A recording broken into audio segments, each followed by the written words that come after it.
کیونکہ بہت ساری چیزیں ایسی ہیں کہ ان کی تحقیق کے ہم اہل ہی نہیں ہیں, ہمارے اندر وہ صلاحیت ہی نہیں ہے, کیونکہ ہمارے پاس وہ آلات اور ذرائع ہے ہی نہیں کہ ہم وہاں تک پہنچ سکیں. جیسے روح, اب جو لبرل لوگ ہیں نا وہ روح کا انکار کرتے ہیں کہ روح کیا ہوتی ہے, کہتے ہیں روح کیا ہے, یہ تو کوئی لیبارٹری میں روح نام کی کوئی چیز تو ہے ہی نہیں. تو یہ کنفیوژن لوگوں کو شروع سے ہے. تمام پیغمبروں نے ہمیں بتایا کہ انسانی جسم میں روح ہوتی ہے, اور ہم جب مرتے ہیں تو روح نہیں مرتی, روح جسم سے نکل جاتی ہے. اب یہ ہمیشہ سے, پہلے زمانے میں بھی حکیم ہوتے تھے نا, ان کی بھی تحقیقات ہوتی تھی, تو ہمیشہ سے یہ اعتراض پیغمبروں پر کیا یہ روح کی ڈیفینیشن کیا ہے. تو اللہ نے قرآن میں بتایا وَيَسْأَلُونَكَ عَنِ الرُّوحِ, کہ یہ لوگ آپ سے روح کے بارے میں پوچھتے ہیں. قُلِ الرُّوحُ مِنْ أَمْرِ رَبِّي, ان سے کہہ دیں روح کیا ہے یہ تو ہم نہیں تمہیں بتائیں گے, کیونکہ تمہارے دماغ میں روح کو سمجھنے کی صلاحیت ہے ہی نہیں. یہ بتا دیتے ہیں کس کی طرف سے ہے. من امری ربی, رب کا ایک حکم ہے, جب وہ باڈی میں ہوتی ہے تو زندہ ہو گئی, جب باڈی سے نکلتی ہے بالکل وہی اسٹرکچر ہے, لیکن نہ دیکھتا ہے, نہ سنتا ہے, نہ بولتا ہے, نہ چلتا ہے, کسی کام کا نہیں ہے وہ.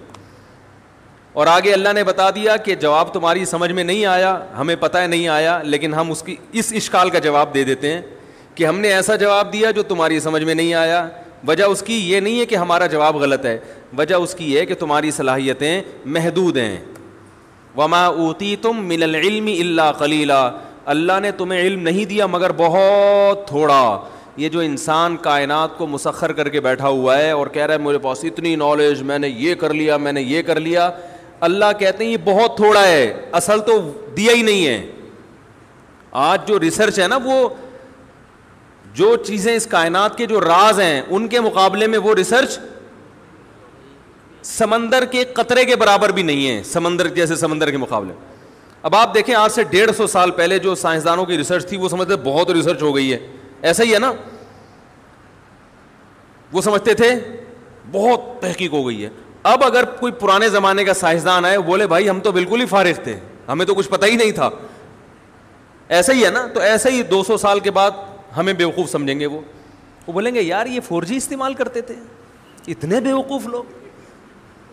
یہ ایسا ہی ہے جیسے ہم جہاز میں بیٹھتے ہیں تو گدھے پہ جو جا رہے ہیں ہم اس کو بیوقوف سمجھتے ہیں نا, ارے یہاں بیٹھے اور 2 گھنٹے میں سعودی عرب اتر گئے, اور ایک آدمی گدھے پہ بیٹھ کے آ رہا ہو, تو ہم کہیں گے نا یار یہ کیسے لوگ ہیں, گدھے پہ تو کئی سال لگ جائیں گے اس کو, اور اس دوران گدھا مر چکا ہوگا, دوسرا گدھا لینا پڑے گا. ٹھیک ہے. اور جو اس زمانے میں گدھے پہ بیٹھ کے سفر کرتا تھا وہ اپنے آپ کو بہت بڑا سائنسدان سمجھتا تھا کہ میں ایک ایسا جانور مجھے ملا ہے. جب پہلی دفعہ گدھا دریافت ہوا ہوگا, پہلی دفعہ, بھائی شروع میں تو انسان پیدل سفر کرتا تھا نا, جب پہلی دفعہ انسان نے کسی گدھے کو دیکھا ہوگا تو پہلے تو ڈرا ہوگا کہ یہ کہیں شیر کی طرح حملہ نہ کر دے, ہیں بھائی, پتہ نہیں اس کی پیٹھ پہ بیٹھیں گے تو ہڈی نہ ٹوٹ جائے اس کی. تو یہ کیا ٹرائی کی ہوگی نا, بہت سے جانور ٹرائی کیے ہوں گے, انہوں نے زیبرے کو بھی ٹرائی کر کے دیکھا ہوگا. اس نے زیبرے کی لات میں کہتے ہیں سب سے زیادہ طاقت ہے, چوپائے جتنے زمین پہ چلتے ہیں نا ان میں سب سے زیادہ پاورفل لات جو ہے نا, پچھلی لات, وہ زیبرے کی ہے. وہ اگر مار دے تو جبڑا پھاڑ دیتا ہے انسان کا, کہتے اتنی پاور. میں تنزانیہ گیا تو وہاں ایک عالم تھے انڈیا کے, وہ عالم ہونے کے ساتھ ساتھ انہوں نے کچھ PhD وغیرہ کیا ہوا تھا جانوروں میں, یعنی علم دین بھی تھا اور دنیا کا بھی کافی علم تھا ان کے پاس, وہ جانوروں کے بارے میں کافی معلومات تھے. تو میں نے ان کو پکڑ لیا, میں نے کہا مجھے ذرا زیبرے کے بارے میں رپورٹ پیش کریں ذرا. تو انہوں نے زیبرے کے بارے میں عجیب عجیب باتیں بتائیں. اس میں ایک یہ بات بھی کہ اس کی جو پچھلی لات ہے نا, یعنی یہ اگر شکار بھی آپ نے کیا, گن سے اس کو مارا ہے, قریب گئے ذبح کرنے کے لیے, تو لات سے دور رہیں آپ. یہ لات ایسی مارتا ہے کہ پھر زیبرا کھڑا ہوا ہوگا, آپ لیٹے ہوئے ہوگے. لوگ آپ کو حلال کرنے کا سوچ رہے ہوں گے, بھائی اب یہ بچنا تو ہے نہیں تو کھال کسی کام آ جائے. خیر, تو کیا بات کر رہا تھا یار میں, باتیں ادھر ادھر بہت ہیں. ہاں, گدھا جب دریافت ہوا ہوگا فرسٹ ٹائم, تو اس کے بارے میں بھی تو لوگوں نے, یہ بھی تو ایک ریسرچ تھی نا, تحقیق تھی کہ یار یہ سواری کے قابل ہے یا نہیں, اس سے ہم کیا کام لے سکتے ہیں. تو گدھے کے علاوہ بھی کچھ جانوروں کو ٹرائی کیا ہوگا, وہ تجربہ ناکام ہوا ہوگا, کچھ اس میں زخمی ہو گئے, تو گدھے کا تجربہ کیا ہو گیا, کامیاب. تو اس زمانے میں جو گدھے پہ سوار ہوتا تھا وہ اپنے آپ کو ترقی یافتہ سمجھتا تھا. میں نے ایک تحقیق, پہیہ جب ایجاد ہوا ہوگا تو اس سائنسدان نے اپنے آپ کو سمجھا ہوگا بہت بڑی چیز ایجاد کر لی. تو بالکل اسی طرح آج سے 200 سال کے بعد ہم جو 4G استعمال کر رہے ہیں, کچھ دیکھ رہے ہوتے ہیں, بفرنگ شروع ہو جاتی ہے, تو وہ ہمیں گدھے اور گھوڑے کے دور کا انسان سمجھیں گے 200 سال بعد والے, اور ہم سمجھ رہے ہیں کہ ہم پتہ نہیں کہاں پہنچ چکے ہیں. تو اللہ نے قرآن میں ارشاد فرمایا کہ تمہیں جو علم دیا گیا ہے وہ بہت تھوڑا ہے, بہت تھوڑا. تو جب بہت سی باتیں تمہیں معلوم نہیں ہیں, جن کی حقیقت تمہیں معلوم نہیں ہے, تو اگر روح کی حقیقت بھی تمہیں معلوم نہیں ہے تو یہ کوئی اتنی پریشان ہونے کی چیز نہیں ہے, اور یہ اسلام پہ اعتراض کرنے کی چیز نہیں ہے. کیونکہ زندگی کیا ہے اس کو تو تم خود بھی ڈیفائن نہیں کر سکتے. سائنسدان زندگی کو اب تک ڈیفائن نہیں کر سکے حیات ہے کیا, وہ خود نہیں ڈیفائن کر سکے. یہ کیا ہے کہ ہم دیکھتے ہیں, سنتے ہیں, خود سے دیکھ رہے ہیں, خود سے سن رہے ہیں, بول رہے ہیں, یہ کیا ہوتا ہے, یہ خود بھی پوری طرح, کچھ تو تعریفیں ہیں لیکن پوری طرح نہیں ڈیفائن کر سکے اب تک. تو ہمیں شریعت نے بتایا کہ ایک روح ہے جو ہلکی ہے, جس کا جسم نہیں ہے, وہ باقاعدہ باڈی سے نکلتی ہے. اور کئی لوگوں کے اپنے مشاہدات بھی ہیں جو موت کے وقت ان کے ساتھ جو منظر پیش آیا. میں اپنے ایک دوست کا واقعہ اکثر سناتا ہوں, ممکن ہے لوگ اس پہ بھی کلپ بنا کے حضرت مفتی تقی عثمانی صاحب کا مذاق اڑایا تو ہمارا بھی شروع کر دیں, لیکن ایسے واقعات ہوئے ہیں. اگر وہ قابل اعتماد ذرائع سے پہنچے ہیں تو اس کا انکار کرنا یہ ہٹ دھرمی ہے, ضد ہے. میرے ایک دوست ہیں, بہت پرانے دوست ہیں, 18 سال سے میرا خیال ہے میں ان کو جانتا ہوں, بہت پرہیزگار ہیں. ان کی پرہیزگاری پہ کوئی الحمدللہ لوگ شبہ نہیں کرتے, باقی حقیقت تو اللہ ہی جانتا ہے, کسی کے بارے میں یقینی طور پر تو نہیں کہہ سکتے, لیکن بہت نیک ہیں, ہمارے ساتھ رہے, طالب علم تھے. ان کا ایکسیڈنٹ ہوا, اور ایسا ایکسیڈنٹ ان کا ہوا کہ بچنے کی امید نہیں تھی. ہاسپٹل میں, آغا خان ہاسپٹل میں ایڈمٹ ہوئے, 60 بوتلیں خون کی چڑھی ہیں ان کو, 60. ڈاکٹروں نے جواب دے دیا تھا کہ یہ بچنے والے نہیں ہیں, اس لیے کہ انہوں نے ان بعد میں پتہ چلا وہ کہہ رہے تھے ان پہ اتنا خرچہ آئے گا کہ آپ لوگ افورڈ نہیں کر سکتے اس کو. تو خیر وہ خرچہ ہوا, اور 60 بوتلیں ان کے پہ خون کی چڑھی ہیں. خرچہ اسی سے لیا کہ جنہوں نے ایکسیڈنٹ کیا تھا نا. وہ ایکسیڈنٹ بھی کیسے ہوا تھا, یہ جو لوگ اپنی اولادوں کو انہوں نے آوارہ گرد بنا رہے ہیں نا, لبرل لوگ, معاشرے میں ہر برائی کی جڑ میں آپ کو لبرل پنا نظر آئے گا, بتا دوں میں. اور یہ لبرل لوگ ہر برائی کی بنیاد مولویوں کو قرار دے رہے ہیں, حالانکہ ہر فساد کی جڑ یہ لوگ ہیں. ہر فساد کی جڑ میں لبرلزم نظر آئے گا آپ کو. امریکہ میں کتنا بہترین قانون ہے, یورپ میں کتنا اچھا قانون ہے, وہاں اگر کوئی جرم ہوتا ہے نا اس کے پیچھے مذہب کی مخالفت ہوگی. شراب پی کے ڈرائیونگ کر رہے ہیں تو بندہ مار دیا, تو شراب کو کون حلال کہتا ہے؟ مولوی لوگ حلال کہتے ہیں. بے روزگاری ہو, بندہ ٹھا کرنے کی یاد تھوڑی ہے آپ کو. ہم تو کہتے ہیں غصے میں طلاق دو, وہ ہو جاتی ہے, غصے کی وجہ سے ہم کسی چیز کو حلال نہیں کرتے. لوگ آتے ہیں نا غصے میں طلاق دیتی, ہم کہتے ہیں بھائی طلاق محبت سے نہیں ہوتی, کبھی کی جا میری محبوبہ اور میری پیاری. تو غصے کا تو مطلب ہی ہے کہ کنٹرول کرو. قرآن میں اللہ نے جگہ جگہ فرمایا والکاظمین الغیظ, اہل جنت کی علامت ہے غصے کے کڑوے گھونٹ کو نگلتے ہیں. تو مذہبی لوگ تو غصے کے پینے کو ثواب قرار دیتے ہیں. لبرل لوگوں کے ہاں ثواب کا لفظ ہی نہیں ہے, تو وہ اگلا غصہ کیوں پیے گا؟ بھائی ثواب تو آخرت میں ملے گا نا. لبرل لوگوں کے ہاں پیسے ثواب ہیں, تنخواہ اچھی ہو جائے تو یہ ثواب ہے, تو غصہ پینے سے تنخواہ اچھی بولو بھائی نہیں ہوتی. تو آخرت, جنت, جہنم یہ تو مذہبی لوگ بتاتے ہیں, علماء بتاتے ہیں.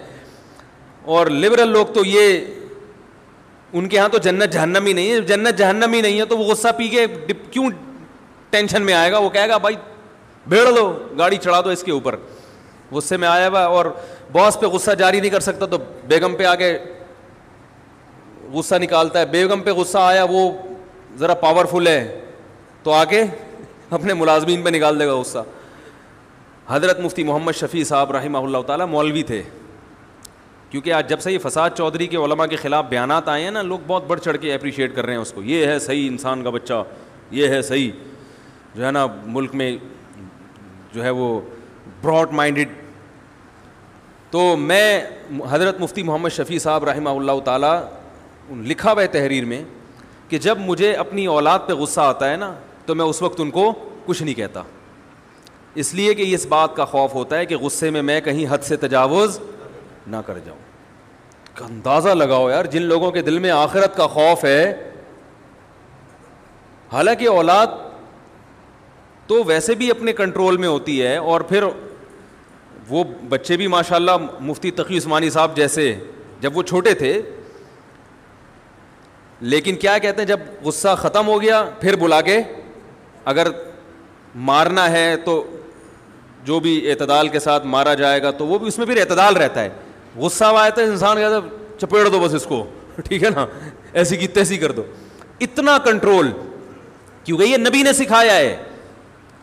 لبرل لوگوں کے پاس غصے کو کنٹرول کرنے کا, وہ موٹیویشنل اسپیکر تو ہیں لیکن وہ صرف ہوائی باتیں ہیں ان کی, وہ بتاتے ہیں کہ کنٹرول کرنے سے یہ فائدہ ہوتا ہے, یہ لوگ فرق پڑتا ہے. میں نہیں کہہ رہا کہ اس سے فرق نہیں پڑتا معاشرے میں, لیکن جاندار جو تحریک ہے نا, جو جاندار یعنی ایسی موٹیویشن ملے انسان کو کہ وہ عملی طور پر اس پہ آمادہ بھی ہو جائے, وہ صرف اسلام کے پاس ہے. دیکھو عبداللہ ابن مسعود رضی اللہ تعالی عنہ ایک دفعہ اپنے غلام کو مار رہے تھے. ہمارے نبی صلی اللہ علیہ وسلم آئے, آپ نے دیکھ لیا, آپ نے فرمایا للہ اقدر منک علیک, للہ اقدر منک علیک, للہ اقدر منک علیہ منک. کیسے عجیب الفاظ ہیں, للہ اقدر علیک منک علیہ. اے ابن مسعود, تجھے اپنے غلام کی غلطی پر سزا دینے کی تجھے غلام پر جتنی قدرت ہے, اللہ کو اس سے زیادہ قدرت تجھ پر ہے. لبرل لوگوں کے پاس اس قسم کی کوئی فلسفہ ہے, موٹیویٹ کرنے کے لیے ایسے الفاظ ہیں, بہت مشکل ہے بھائی. کوئی موٹیویشنل اسپیکر ہوتا نا جو مذہبی نہ ہوتا, وہ جا کے کیا سمجھاتا. ایکچولی جب آپ نے غلام کو مارا ہے, ایکچولی تو اس سے نیگیٹیوٹی کو فروغ ہو رہا ہے معاشرے میں, اس سے غلام کے دل میں آپ کی محبت کم ہو رہی ہے. ان فیوچر مستقبل میں جب آپ دیکھیں گے تو ممکن ہے یہ غلام آپ کو غلام بنا کے بیچ دے, اور یہ بھی پاسبل ہے کہ یہ آپ کی اطاعت دل سے نہ کرے, یہ بھی پاسبل ہے کہ آپ کا امیج دنیا کے سامنے خراب کرے وغیرہ وغیرہ.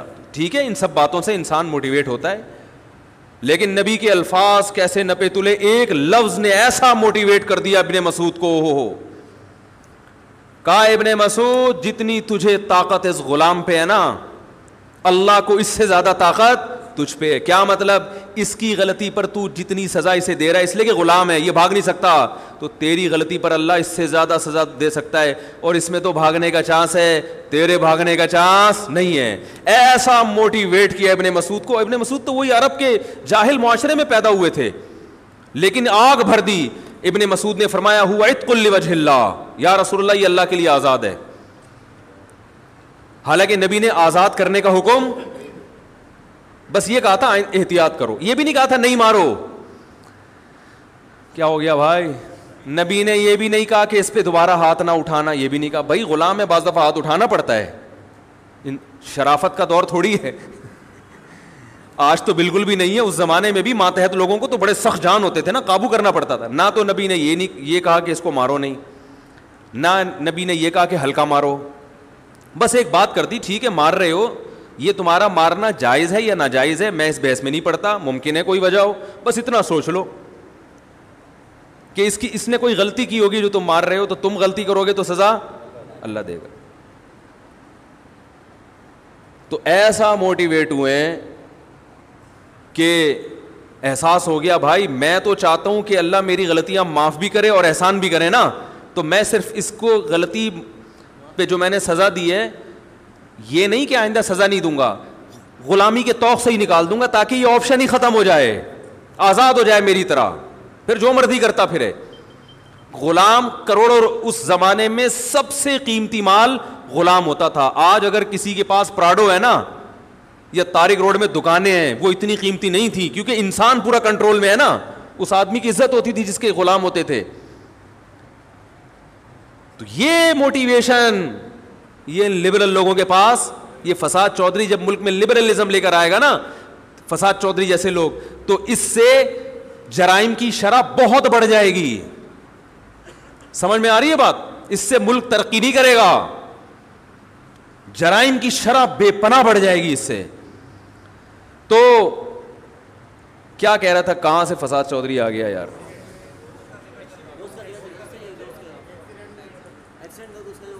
ایکسیڈنٹ, ہاں, تو میں وہ تذکرہ کر رہا تھا, غصے پہ بات آئی تھی. غصے پہ کہاں سے آ گئی بات؟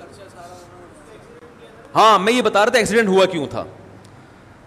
وہ پجاروں میں لڑکے گھوم رہے تھے, ابا پیسے والے تھے, تو جن کے ابا کے پاس پیسہ ہوتا ہے بچے کنٹرول میں, کہتے تو یہ کہ ہم 2 بچے پیدا کریں گے تاکہ کنٹرول میں ہوں.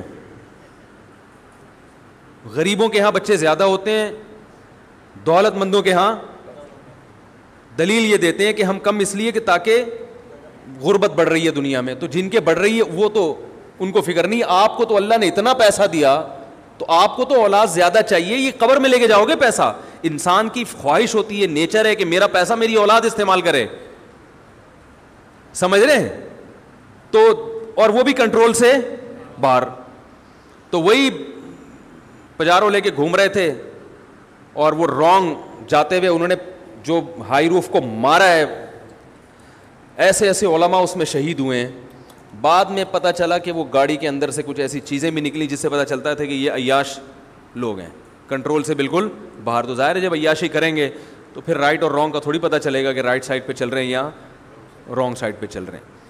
تو اگر تربیت کرو گے تو 12 بچے بھی کنٹرول میں رہیں گے, تربیت نہیں کرو گے تو 2 بھی کنٹرول میں نہیں رہیں گے. تو اس کا تعلق بچے زیادہ یا کم ہونے سے نہیں ہے, بلکہ زیادہ بچوں کو کنٹرول کرنا آسان ہے, کیونکہ بہن بھائی خود ایک دوسرے کو کنٹرول کر رہے ہوتے ہیں.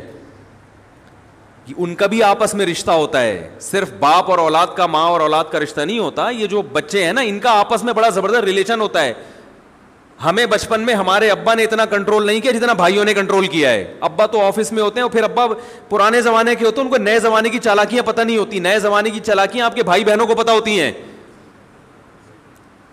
سمجھ میں آ رہی ہے بات کہ نہیں آ رہی؟ ابا نے اپنا, اب زمانہ اتنی اسپیڈ سے چینج ہو رہا ہے نا کہ بھائیوں کو پتا ہوتا ہے کہ بھائی ہمارا بھائی کہاں سے بگڑ سکتا ہے, کون کون سے ذرائع. ابا کو نہیں پتا ہوتا. تو وہی ہے, اٹھا کر پھینک دو باہر گلی میں, نہیں تہذیب کرنے کے اندر. جلدی جلدی پڑھ رہا ہوں تاکہ وہ شعر میں ٹائم نہ لگے نا. تو وہ ان کے 60 بوتلیں چڑھیں خون کی, تو بالکل مرنے لگے تھے. تو انہوں نے مجھے اپنا واقعہ خود سنایا. کہتے ہیں کہ میرے ساتھ یہ منظر ہوا کہ جب مجھے ہاسپٹل میں لایا گیا تو بالکل بلڈ نکل چکا تھا. بعض لوگ تو یہ سمجھ رہے تھے ایکسپائر ہو چکے ہیں, جان یعنی نکل گئی ہے ان کی. اب خود سوچو 60 بوتلیں جس کو چڑھی ہوں گی, کیا بچا ہوگا خون. تو کہتے ہیں میں نے یہ دیکھا کہ میں لیٹا ہوا ہوں اور میرے ارد گرد میرے رشتہ دار کھڑے ہوئے. وہ کھڑے ہوئے تھے حقیقت میں بھی, ان کے والدہ بھائی وغیرہ. تو کہتے ہیں میں نے یہ منظر اپنی آنکھوں سے دیکھا کہ چھت کھلی ہے اور ایک سفید لباس میں ایک بہت خوبصورت فرشتہ آیا ہے انسانی شکل میں. تو میں اپنے رشتہ داروں سے چیخ چیخ کے کہہ رہا ہوں کہ یہ میرے نلکیاں نکال دو, میری موت کا وقت آ چکا ہے. میں چیخ رہا ہوں لیکن میری آواز وہ سن نہیں رہے. ایک کیفیت انسان کی ایسی ہوتی ہے کہ جب وہ نیند اور جاگتی حالت کے درمیان میں ہوتا ہے, بالکل بٹوین میں. مجھے پتہ ہے اس موقع پہ بٹوین کا لفظ استعمال نہیں کرتے ہیں, اس پہ کلپ آ جائے گا, ان کو اتنی بھی انگلش نہیں آتی. یہ میں ویسے ہی تھوڑے سے چٹنی کباب کے طور پر ایسے لفظ استعمال کرتا ہوں. وہ مجھے لوگ کہہ رہے ہوتے ہیں نا, میں کہتا ہوں درمیان میں رکھ دو. وہ کہتے ہیں یار کیا مطلب؟ میں کہتا ہوں بالکل بٹوین میں رکھ دو لے جا کے. ٹھیک ہے.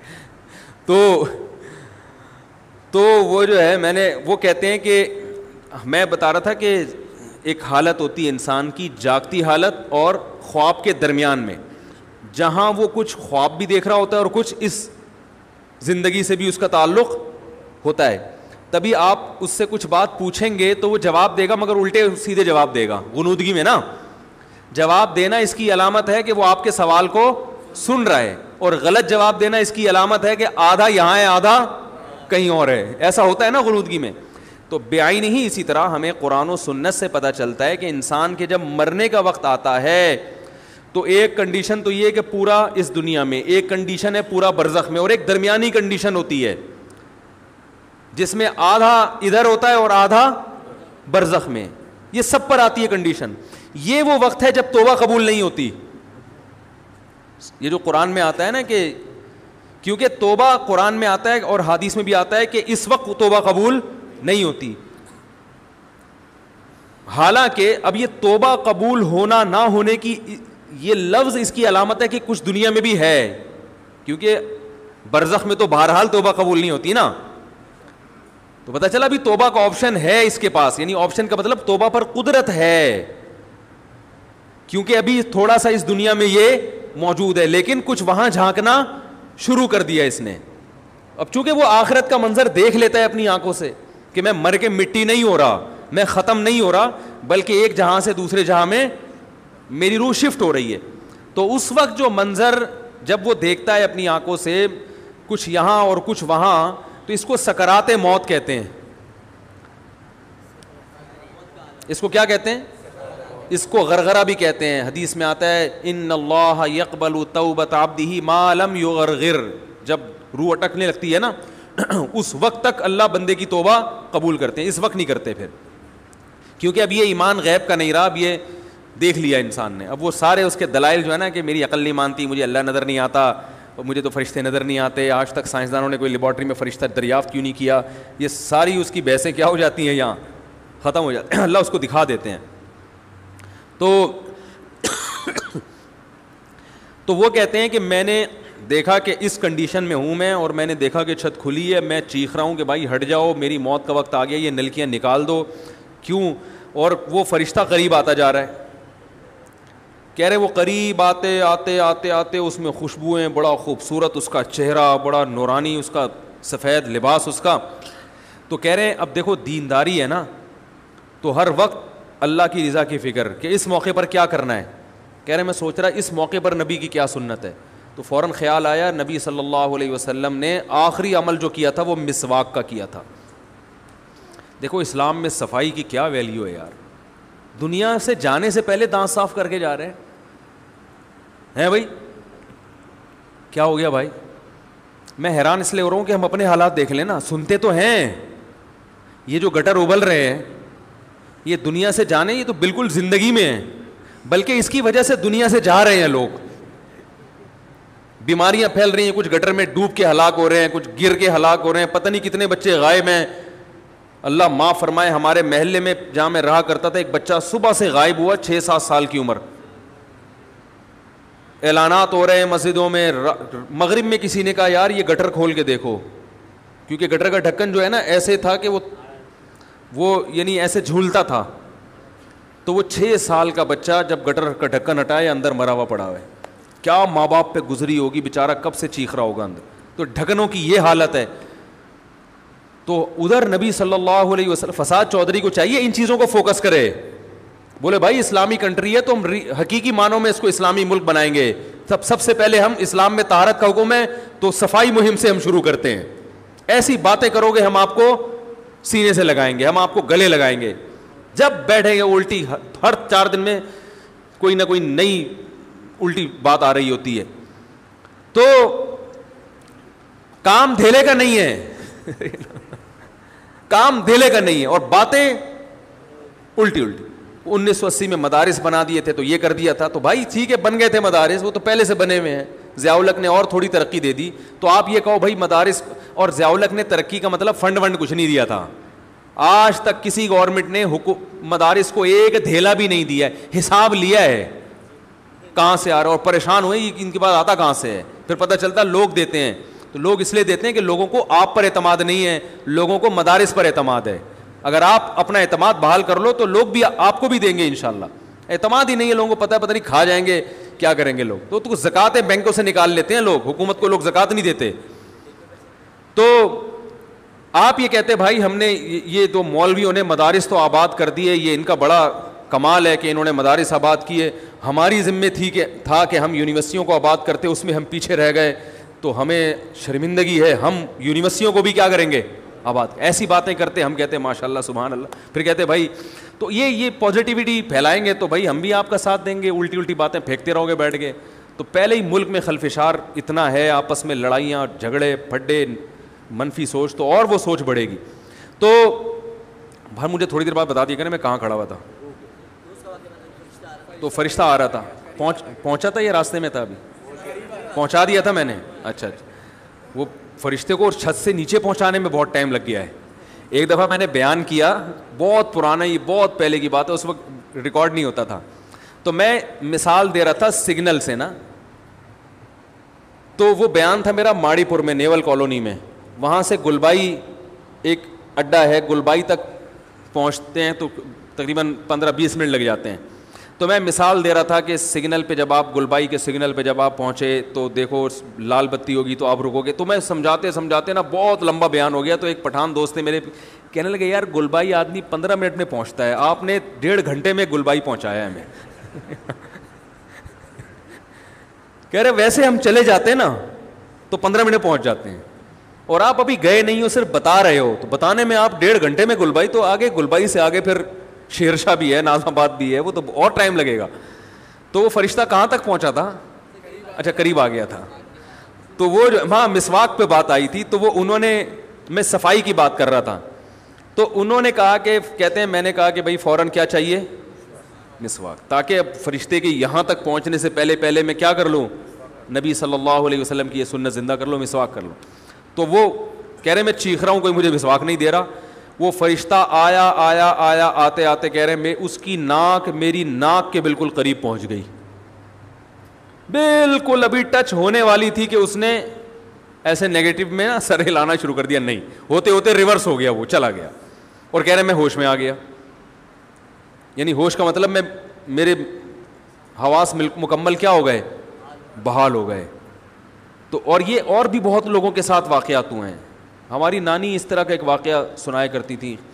تو بہت لوگوں کے ساتھ ممکن ہے یہ دماغی تخیل ہو, عین ممکن ہے, لیکن ہمیں جو شریعت نے جو بتایا وہ بالکل اسی طرح بتایا ہے کہ ایسا ہوتا ہے. ان کے ساتھ سچی مچی میں ہوا ہے, یہ ان کو دماغ میں خلل ہوا تھا, یہ مجھے معلوم نہیں, لیکن یہ بھی تو ممکن ہے کہ یہ حقیقی واقعہ ہو, کیونکہ جب ایک چیز شریعت نے بتائی ہے کہ ایسا ہوتا ہے تو بھائی اگر کسی کے ساتھ ہو رہا ہے تو بلا وجہ اس کا انکار کرنے کی ضرورت نہیں ہے. جیسے شریعت نے بتایا قبر کا عذاب ہوتا ہے, بعض دفعہ وہ عذاب اللہ دنیا میں دکھا دیتے ہیں. اب اگر کوئی شخص کہہ رہا ہے میں نے اس عذاب کو اپنی آنکھوں سے دیکھا ہے, آپ اس کا مذاق اڑانا شروع کر دو, اور وہ آدمی بھی قابل اعتماد ہو, عین ممکن ہے وہ نہ دیکھا ہو, اس کا دماغی تخیل ہو, لیکن یہ بھی تو پاسبل ہے کہ دیکھا ہو. ہمارے ایک دوست نے ایک واقعہ سنایا تھا قبر کے عذاب کا, مجھے یقین نہیں تھا, میں نے کہا ایسا نہ ہو ان کے دماغ میں تخیل ہو. تو میں نے اس کی تصدیق کروائی, اس علاقے میں, اس گاؤں میں, اور لوگوں کو کال کر کے پوچھی ایسا ہوا, انہوں نے کہا ایسا ہوا ہے. تو پھر مجھے یقین آیا. وہ قبر بار بار نہ اس کو نکال کے باہر پھینک دیتی تھی, بندے کو ڈالتے تھے قبر میں. اس نے بہت سے علماء شہید کروائے تھے نالائق نے. اس کا جرم یہ تھا کہ وہ مخبریاں کر کر کے نا علماء کو قتل کرواتا تھا. اس مخبر کے ساتھ ایسا ہوا اس گاؤں میں. جب اس کو دفنایا ہے تو چلیں اب بات آئی گئی ہے تو پورا واقعہ سنا دوں. تو وہ جنہوں نے دفنایا نا, وہ ان سے میرا بھی تعلق تھا, میرے بیان سنتے تھے. تو مجھے آ کے انہوں نے واقعہ سنایا کہ ایسا کوئی مخبر تھا جو علماء کو شہید کرواتا تھا مخبریاں کر کر کے. تو جب اس کو دفنایا, کہہ رہے ہیں اس کے والد میرے پاس آئے, ہم لوگ کے پاس آئے. انہوں نے کہا کہ بھائی میں جب صبح جاتا ہوں تو میرے بچے کی جو لاش ہے نا وہ قبر سے باہر پڑی ہوئی ہوتی ہے, تو میں بڑا پریشان ہوں, کیا کروں. تو ہم پھر دفن کرتے ہیں تو اچھا قبر بالکل صحیح ہوتی ہے اوپر سے, اور وہ بندہ باہر ہوتا ہے, وہ دوبارہ بند ہو جاتی ہے قبر. تو ہم بڑے پریشان ہیں, کیا کریں. یہ کوئی شخص شرارت کر رہا ہے, تو کہہ رہے ہیں, ہم نے کہا بھائی ہم تو نہیں کر رہے شرارت. کہا تو اگر دوسرا ہم شرارت کوئی کر بھی رہا ہوتا تو قبر کو خود ہی بھی تو ہونا. تو تم, انہوں نے کہا, پھر یہ مشورہ انہوں نے ان کو دیا کہ تم ایسا کرو, لڑکا جو قتل ہوا, جو مرا تھا نا, جو قبر میں تھا, جس کی لاش باہر, نوجوان تھا, وہ بڑا مخبر آدمی تھا, وہاں کے گاؤں کے لوگوں نے ہی بتایا. تو اس کی لاش جب باہر پڑی ہوتی تو باپ اور بھائی کو لوگوں نے مشورہ دیا اس لڑکے کے کہ تم لوگ رات کو قبرستان میں جا کے بیٹھ جاؤ, پہرا دو کہ کون آتا ہے نکال کے جاتا ہے اور قبر کو پیک کر کے چلا جاتا ہے. تو وہ صاحب مجھے بتا رہے تھے کہ اگلے دن وہ چیختے ہوئے آئے ہیں, چیختے ہوئے, باپ اور بھائی جو ہے نا. کہہ رہے ہم نے رات کو منظر دیکھا کہ پہلے ہمیں رات جب اندھیرا ہوا ہے نا تو قبر کے اندر سے چیخنے کی آواز آئی, اور ہمارے سامنے قبر کھلی ہے تو ہم نے اس لڑکے کو دیکھا کہ آگ جل رہی ہے اس کی لاش پہ, اور وہ ایسے ایسے اپنے سر کو پیٹ رہا ہے. کہہ رہے ہم تو خوف کی وجہ سے بے ہوش ہو گئے, ہمیں نہیں پتا اس کے بعد کیا ہوا, ہوش میں آیا تو وہ لاش باہر پڑی ہوئی تھی. تو میں نے کہا یار پھینکو بھی دنیا میں کم نہیں ہوتے. تو میں نے پھر تصدیق کے لیے ایک دو لوگوں سے رابطہ کیا, انہوں نے بتایا کہ ایسا ہوا ہے ہمارے ساتھ. تو یہ جو ترکی کا جو تھا نا اتا ترک, وہ مصطفیٰ کمال کو میں اکثر بیچارے کو کمال اتا ترک جو ہے نا, تو وہ غلطی سے کئی دفعہ میں نے کمال اتا ترک کے چکر میں مصطفیٰ کمال کا واقعہ بیان کر دیا. وہ مصطفیٰ کمال کا نہیں ہے, وہ کمال اتا ترک ہے. تو بھائی مصطفیٰ کمال اگر سن رہے ہو تو پیشگی معذرت. تو کمال اتا ترک کا بھی یہی ہوا ہے, مسلمانوں کا قاتل تھا, علماء کا قاتل تھا, ترکی سے خلافت اسلامیہ کو اس نے ختم کر دیا. بہت یہ جو آج جو کچھ دنیا میں ظلم ہو رہا ہے اس سب کی بنیاد رکھنے والا اتا ترک ہے. خلافت عثمانیہ ہوتی تو نہ کشمیر کا مسئلہ کھڑا ہوتا, نہ بوسنیا کا مسئلہ کھڑا ہوتا. یہ ساری مصیبتیں جو آئی ہیں, مسلمانوں کا جو اتحاد ختم ہوا, تو اس کے ساتھ بھی ایسا ہی ہوا. اس کو جب قبر میں دفنایا, قبر نے باہر پھینک دیا, تو نتیجہ یہی نکلا کہ اس کی قبر زمین کے اوپر ہے. تو وہ جو اس کے فالوورز ہیں وہ کہتے ہیں دیکھو ہمارے حضرت اتنے پہنچے ہوئے ہیں کہ اوپر دفن ہے. تو جو بوڑھے لوگ ہیں نا ترکی کے, وہ آپ کو بتائیں گے کہ یہ محترم کو زمین نے قبول نہیں کیا, نکال کے باہر. تو بعض دفعہ قبر خود بتا دیتی ہے, بعض دفعہ. اچھا مجھے چلیں چھوڑیں, بات سے بات نکل جائے گی, وہ ہمارا موضوع رہ جائے گا. تو فرشتہ کہاں پہنچا؟ قریب, ہاں واپس چلا گیا تھا فرشتہ, ٹھیک ہے. تو وہ بالکل قریب آ کے واپس چلا گیا. تو ایسا ہوتا ہے بعض دفعہ, ہوتا ہے, ایسے واقعات ہیں بہت سارے. تو اصل بات کیا چل رہی تھی جو میں یہ واقعہ یہاں پر لایا ہیں؟ ہاں حروف مقطعات کی بات چل رہی تھی, روح کی بات چل رہی تھی, روح کی.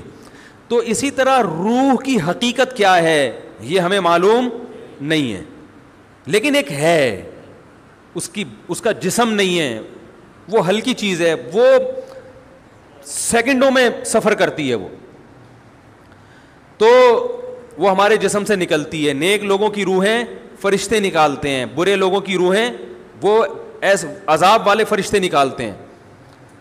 والنازعات غرقا والناشطات نشطا والسابحات سبحا, قرآن میں ہے نا, قسم ان فرشتوں کی جو روح کو سختی کے ساتھ نکالتے ہیں. والناشطات نشطا, قسم ان فرشتوں کی جو روح اور جسم کا بندھن صرف کھولتے ہیں.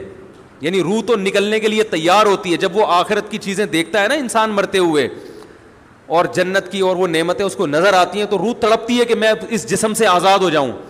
لیکن آزاد ہو نہیں ہوتی. فرشتے صرف اس روح اور باڈی کا جو ایک گرہ ہے اس کو کیا کرتے ہیں, کھول دیتے ہیں, اور وہ آزاد ہو جاتی ہے, خوش ہوتی ہے. اور ایک روح وہ ہوتی ہے کہ وہ جب آخرت کے مناظر دیکھتی ہے تو وہ باڈی میں گھسنے کی کوشش کرتی ہے. تو فرشتے کیا کرتے ہیں, اس کو نزع کرتے ہیں, کھینچتے ہیں. اس کی ایک مثال دی ہے بعض صحابہ نے کہ جیسے مخمل کا کپڑا جھاڑیوں میں پھنس جائے, کتنا مشکل ہے اس کو نکالنا, تو ایسے برے آدمی کی روح کو گھسیٹ کے نکالا جاتا ہے. تو حقیقت ہے, سائنس یہاں تک نہیں پہنچی, تو یہ اس کی علامت نہیں ہے کہ یہ حقیقت کے خلاف ہے, بلکہ اللہ نے قرآن میں فرما دیا وما اوتیتم من العلم الا قلیلا, ہم نے تمہیں علم بہت تھوڑا دیا ہے, بہت تھوڑا دیا ہے ہم نے.